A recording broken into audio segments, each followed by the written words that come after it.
Hello everyone. आज का जो हमारा टॉपिक है वो product life cycle PLC. Just like customer have their life cycle, product are also mortal. They flourish for a time then decline and die. जिस तरह से कस्टमर की लाइफ साइकिल होती है, ह्यूमन की लाइफ साइकिल होती है, वैसे जो प्रोडक्ट हैं वो भी मॉर्टल होते हैं। वो हमेशा के लिए अवेलेबल नहीं रहते हैं, हमेशा के लिए चलते नहीं रहेंगे। वो भी क्या होंगे कि वो इंट्रोड्यूस होंगे, टाइम के according decline and then die. जिस तरह ह्यूमन मर जाता है आखिर में, वैसे प्रोडक्ट भी चले जाएंगे, ख़त्म हो जाएंगे।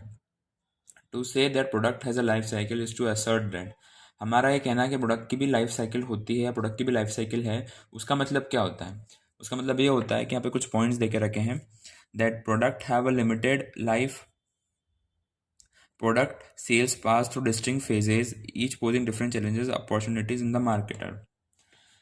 प्रोडक्ट की जो होती है वो एक लिमिटेड लाइफ होती है। जब प्रोडक्ट सेल्स होता है, मतलब जब हम सेल करते हैं, वो डिफरेंट डिफरेंट फेजेस से होते हुए जाता है। अलग अलग चैलेंजेस रहते हैं, अलग अलग अपॉर्चुनिटीज़ रहती है मार्केटर के लिए। Profit rise and fall at different stages of PLC. जो प्रोडक्ट लाइफ साइकिल की जो स्टेजेस होती हैं, डिफरेंट स्टेजेस होती हैं, उसमें प्रॉफिट बढ़ता भी है, कम भी होता है, हो सकता है कभी कभी लॉस में भी चला जाए। Product require different marketing, financial and human resource strategies in stage of its life cycle। यानी जो प्रोडक्ट लाइफ साइकिल की जो पूरी साइकिल होती है, उसमें हर एक स्टेज पे अलग अलग तरह की मार्केटिंग, फाइनेंशियल और ह्यूमन रिसोर्सेज स्ट्रेटेजी यूज़ करनी पड़ती है मार्केट में बनाए रखने के लिए। इसका मतलब ये है कि जो जैसे आपने अपना प्रोडक्ट इंट्रोड्यूस करा, तो वहाँ पे जब आप मार्केटिंग स्ट्रेटेजीज यूज़ करोगे वो डिफरेंट होगी। जब ग्रोथ होगा जब डिफरेंट होगी, जब मैच्योरिटी लेवल आएगा, ठीक है, जब डिफरेंट होगी, और डिक्लाइन होने वाला आएगा जब अलग। तो हर स्टेजेस पे अलग अलग स्ट्रेटेजीज लगती हैं प्रोडक्ट लाइफ साइकिल में। तो आप समझ लेते प्रोडक्ट लाइफ साइकिल क्या है। यहाँ पे ग्राफ बना हुआ है, ठीक है। ग्राफ में बता रहा है कि यहाँ पे 4 स्टेजेस हैं। इंट्रोडक्शन फर्स्ट, ग्रोथ है सेकंड, मैच्योरिटी है थर्ड, और फोर्थ है डिक्लाइन। यानी सपोज कोई भी प्रोडक्ट है, वो मार्केट में इंट्रोड्यूस हुआ, ठीक है, तो वो इंट्रोडक्शन वाली स्टेज में आएगा। फिर जब वो इंट्रोड्यूस होने का, जब उसकी ग्रोथ होती है, जब सेल्स बढ़ने लगती है, प्रोडक्ट के बारे में सबको पता लगता है, तो वो स्टेज होती है ग्रोथ वाली। फिर जब एक ग्रोथ के बाद प्रोडक्ट को सबको पता रहता है कि हाँ प्रोडक्ट है, इतने में बिक रहा है, बहुत फेमस हो जाता है प्रोडक्ट, तो वो आती है मैच्योरिटी की, यहाँ पे मैच्योरिटी। और फिर जब प्रोडक्ट कि एक मेच्योरिटी लेवल वाला जो स्टेज खत्म हो जाता है, तो वो डिक्लाइन होना शुरू करती है। अब इन चारों स्टेज के बारे में एक एक करके हम पढ़ेंगे इस वीडियो में नीचे।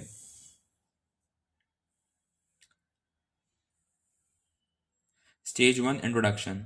It can be considered as the birth stage in which the product evolves out of production and launch in the market for customer to buy it for the first time.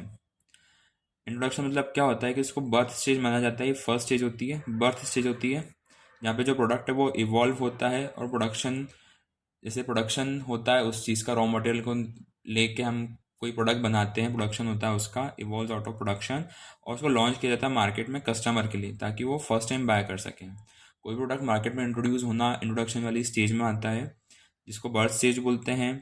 Production होता है, ठीक है, फिर launch करते हैं उसको customer के लिए ताकि वो बाय कर सकें फर्स्ट टाइम।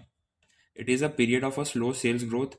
यहाँ पे बहुत जो सेल्स ग्रोथ होती है बहुत स्लो रहती है। प्रॉफिट कम रहता है या ना के बराबर रहता है, क्योंकि इसमें बहुत हैवी एक्सपेंडिचर हो जाता है एडवर्टीजमेंट और सेलिंग पे, ठीक है। अगर आप जैसे कोई भी नया प्रोडक्ट लॉन्च करोगे, तो लोगों को तो पता नहीं रहेगा कि प्रोडक्ट आया, तो आपको उसे एडवर्टीजमेंट करना पड़ेगा, सेलिंग के लिए बहुत सारे एफर्ट्स लगाने पड़ेंगे, स्ट्रेटेजीज बनानी पड़ेगी, और बहुत एक्सपेंडिचर्स भी करने पड़ेंगे आपको। तो इसलिए यहाँ पे जो ग्रोथ होती है बहुत कम होती है सेल्स की, प्रॉफिट कम होता है या ना के बराबर होता है, क्योंकि सारा खर्चा एडवर्टीजमेंट में और सेलिंग में निकल जाता है। The profit will be very low और नेगेटिव। प्रॉफिट बहुत कम या नेगेटिव होता है। As a part of investment is to be considered recouped in other selling and logistic expenditures. बता दिया था मैंने आपको कि लॉजिस्टिक्स अलग अलग एक्सपेंडिचर्स होते हैं सप्लाई चेन लॉजिस्टिक करने के, कि आपको प्रोडक्ट पहुंचाना है कहीं पे, तो इस वजह से लो और वेरी लो या फिर नेगेटिव प्रॉफिट होता है। सेकेंड स्टेज जो आती है वो आती है growth. This is the period of a rapid market acceptance and substantial profit in improvement. Growth stage में क्या होता है कि रैपिड मार्केट, यानी जो मार्केट है, मार्केट में आपको प्रोडक्ट को एक्सेप्ट कर लिया है, मान लिया कि हाँ प्रोडक्ट है, जो मार्केट है वो आपके प्रोडक्ट को एक्सेप्ट कर लेता है जल्दी से, एकदम से। जो ग्रोथ स्टेज जो होती है यहाँ पे, यहाँ से बढ़ते बढ़ते मार्केट ने एक्सेप्ट कर लिया, इसीलिए इस वजह से ग्रोथ हो रही है यहाँ पे, स्टार्ट के थ्रू, इस ग्राफ के थ्रू समझना। This period of a rapid market acceptance, यहाँ पे आपको जो मार्केट है उसके एक्सेप्टेंस को जल्दी मिल जाता है, और एक सब्सटेंशियल प्रॉफिट होता है, मतलब आपको एक प्रॉफिट होना स्टार्ट हो जाता है, इसमें आपकी इंप्रूवमेंट होती है। फर्स्ट स्टेज में कुछ प्रॉफिट नहीं हो रहा था, ना के बराबर हो रहा था, और अगर हो भी रहा था तो सारा एक्सपेंस में जा रहा था। अब यहाँ पे एक सब्सटेंशियल प्रॉफिट बढ़ जाता है, आपका प्रॉफिट इंप्रूव होता है यहाँ पे। Repeat sales start and brand awareness is high in the market, यहाँ पे सेल्स जो होती है वो रिपीट होती जाती है, बढ़ती जाती है, ठीक है। जो ब्रांड अवेयरनेस है वो हाई रहता है इन मार्केट में, यानी सबको पता रहता है आपके ब्रांड के बारे में, आपके प्रोडक्ट के बारे में। Similar that other new product begins to appear in the market and offer competition. अपन ये देख सकते हैं कि अगर जो ग्रोथ स्टेज है उसमें क्या होता है कि आपके जैसे बहुत सारे प्रोडक्ट जो आपने बनाए हैं सेम टू सेम कॉपी करके नए नए प्रोडक्ट आ जाते हैं मार्केट में कंपटीशन देने के लिए। जब ऐसा होता है तो ग्रोथ, आपका प्रोडक्ट है वो ग्रोथ स्टेज पे रहता है। आपने कोई प्रोडक्ट लॉन्च करा, ठीक है, अब वो उसकी ग्रोथ हुई, अब वो लोग देख के कंपटीशन बढ़ाने के लिए, खुद भी प्रॉफिट अर्न करने के लिए सेम प्रोडक्ट लेके आ जाते हैं वापस मार्केट में। तो ये होता है ग्रोथ स्टेज में। Prices remain where they are और fall slightly depending on how fast demand increases. Prices जो रहते हैं प्रोडक्ट के ग्रोथ स्टेज में वो या तो वैसे ही रहते हैं या हल्के से कम हो जाते हैं। ये डिपेंड करता है कि डिमांड कितनी बढ़ रही है। डिमांड बढ़ेगी तो ऑब्वियसली आप थोड़ा सा प्राइस कम भी कर दो तो भी चलेगा। तो इसमें क्या होता है, prices remain where they are, जहाँ पे प्राइजेस थे यानी जितने में आप बेच रहे थे तो उतने ही प्राइजेज रहेंगे उस प्रोडक्ट के, या हल्के से कम हो जाते हैं, डिपेंड करता है आपकी डिमांड कितनी बढ़ रही है। Companies maintain their promotional expenditure at the same time or at slightly increased level to maintain position in the market। अब कंपनीज ग्रोथ स्टेज में क्या करती है कि प्रमोशनल एक्सपेंडिचर रहते हैं उनके प्रोडक्ट को एक्सपेंस करने के लिए, वो जो प्रोडक्ट को प्रमोट करने के लिए जो एक्सपेंडिचर करते हैं वो सेम रहते हैं या हल्के से बढ़ जाते हैं। क्यों बढ़ाएंगे वो, ताकि उनका जो कंपटीशन बढ़ चुका है, जैसे कि यहाँ पे बताया था कि कंपटीशन आ रहा है, तो उस कंपटीशन में रहने के लिए सबको विन विन सिचुएशन में रहने के लिए वो हल्का सा अपना एक्सपेंडिचर बढ़ा देते हैं मार्केटिंग करने के लिए, ताकि वो मार्केट में बने रहें। Firm must watch for a change from an accelerating to decelerating rate of growth in order to prepare new strategies।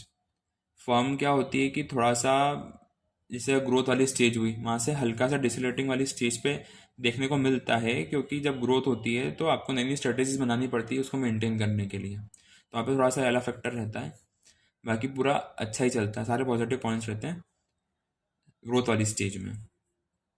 Maturity. This stage faces slowdown in sales growth because the product has achieved the acceptance by the most potential buyer। इसमें क्या देखने को मिलता है कि जो slow down रहता है, ये जो यहाँ पे था ये ग्रोथ हो गई, इंट्रोडक्शन हुआ, ग्रोथ हो गई, अब यहाँ पे थोड़ा सा स्टेबल है, बहुत कम हो गया, एकदम से ग्रो ऊपर भी नहीं जा रही ना एकदम से नीचे आ रही है, ये थोड़ी सी स्टेबल हो गई है। तो स्लो डाउन देखने को मिलता है, slow down in sales of growth because product has achieve the acceptance, यानी जो एक रहता है ना कि भाई मार्केट ने उतना अचीव कर लिया, जो पोटेंशियल बायर थे उनने आपका प्रोडक्ट खरीद लिया, अब उनको और नहीं, बहुत कम बचे हैं ऐसे बायर्स। जो पोटेंशियल बायर्स हैं उन्हें मार्केट पूरा कैप्चर कर लिया है के आपके प्रोडक्ट के अकॉर्डिंग, प्रोडक्ट के कॉन्टेक्स्ट में। तो वो आती है मैच्योरिटी वाली चीज़। प्रॉफिट स्टेबलाइज और decline because of increase competition. Profit है या तो स्टेबलाइज रहेगा या कम होने लगेगा, क्योंकि कंपटीशन बढ़ चुका होता है इस स्टेज पे। जो कंपटीशन हमने ग्रोथ स्टेज में देखा था कि लोग आपके जैसा प्रोडक्ट बना रहे थे तो वो भी आगे बढ़ चुके थे, उनके प्रोडक्ट भी ग्रोथ में आते हैं, तो उस टाइम पे अपना जो प्रॉफिट है वो स्टेबलाइज हो जाता है या कम होने लगता है, क्योंकि कंपटीशन बढ़ जाता है। सेल्स का जो है वो फ्लैटन होने लगता है, यानी ग्रोथ में नहीं जाता है एकदम से ऊपर, ऐसे ग्रोथ में नहीं जाता है, थोड़ा सा स्टेबल होने लग जाता है, क्योंकि मार्केट सेचुरेशन पॉइंट पे आ जाता है। इस स्टेज में क्या होता है कि जो मैन्युफैक्चरर है वो नए मॉडल इंट्रोड्यूस करता है प्रोडक्ट के, and bring discounts, freebies to promote their brand with a view of retaining their position in the market। Maturity stage में अगर आपको बने रहना है मार्केट के अंदर, मार्केट में पोजीशन मेंटेन करनी है, तो जो मैन्युफैक्चरर रहता है या जो ओनर रहता है कंपनी का, वो नए नए तरीके के मॉडल्स लेके आता है सेम प्रोडक्ट के, डिस्काउंट्स देता है, बहुत सारी प्रमोशन करता है, ताकि उनका जो ब्रांड है वो बना रहे मार्केट के अंदर। जैसे मैगी, मैगी कितने सारे वैरायटीज़ आ गई थी, आटा noodles Maggi, vegetable Maggi, same जो सूप का हुआ था उस टाइप में। In economic terms it is a stage where supply exceed demand. अब ये जो मैच्योरिटी वाली स्टेज रहती है इसमें क्या होता है कि सप्लाई ज़्यादा रहती है डिमांड से। It is a stage where supply exceeds demand. Some of promotional efforts and selling tactics may lengthen the span of this stage, but they will not avoid declining stage to come. इस stage में क्या होता है, ये लोग बना के तो रख सकते हैं कि कुछ समय तक, ठीक है, हमारा जो पोजीशन है मार्केट में, हमारा जो प्रोडक्ट की पोजीशन है वो बनी रहे, ठीक है, बट वो लंबे समय तक नहीं चल पाती है। थोड़ा बहुत लंबे समय तक चल भी पाएगी, पर वो जो डिक्लाइनिंग वाली स्टेज है उसको अवॉइड नहीं कर सकते हैं। कुछ समय बाद डिक्लाइनिंग वाली स्टेज आनी ही है, प्रोडक्ट आपका ख़त्म होना ही है। फिर आते हैं स्टेज नंबर 4 पर, decline. Sales show a fast declining trend and profit eroded. Profit खत्म होने लग जाता है, सेल्स होती है बहुत डिक्लाइन होने लग जाती है। इस स्टेज में कंपटीशन बहुत सीवियर हो जाता है, जो लॉयल कस्टमर्स है वो नए प्रोडक्ट की तरफ चले जाते हैं या कॉम्पिटिटर्स के जो प्रोडक्ट है उनकी तरफ चले जाते हैं। ये एंडिंग होता है प्रोडक्ट लाइफ साइकिल का। ये जो पूरी लाइफ साइकिल थी, इंट्रोडक्शन, ग्रोथ, मैच्योरिटी, डिक्लाइन, ये होते होते पूरी खत्म हो जाएगी। तो ये एंडिंग स्टेज रहती है प्रोडक्ट लाइफ साइकिल की। कंपनीज को मार्केटिंग एक्सपेंडिचर कम, मतलब कम लगाते हैं वो, क्योंकि ऑलरेडी कंपनीज लॉस में ही जाती है, प्रॉफिट तो होता ही नहीं है यहाँ पे। प्राइजेस कट करने लग जाता है अलग अलग चीज़ में, एडवर्टीजमेंट जो होते हैं वो रिड्यूस करते हैं, सेल प्रमोशन चीज़ें कम से कम लेवल पे करते हैं वो लोग, ताकि वो अपना प्रॉफिट मेंटेन कर सकें। A product should be eliminated when it does not find a proper place in a firm product line. अगर फर्म की प्रोडक्ट लाइन में कोई प्रॉपर प्लेस नहीं मिलती है, बहुत ज़्यादा नुकसान होता है, तो जो प्रोडक्ट है वो एलिमिनेट हो करना चाहिए। कर ही देते हैं, करना क्या चाहिए, यहाँ पे चाहिए लिखा हुआ है, बट कर ही देते हैं सब लोग। अगर वो प्रोडक्ट आपको प्रॉफिट नहीं दे रहा है तो कोई मतलब नहीं उसका चीज़ का, तो वो हटा देंगे, एलिमिनेट कर देंगे, डिक्लाइन कर देंगे। तो ये है पूरी प्रोडक्ट लाइफ साइकिल।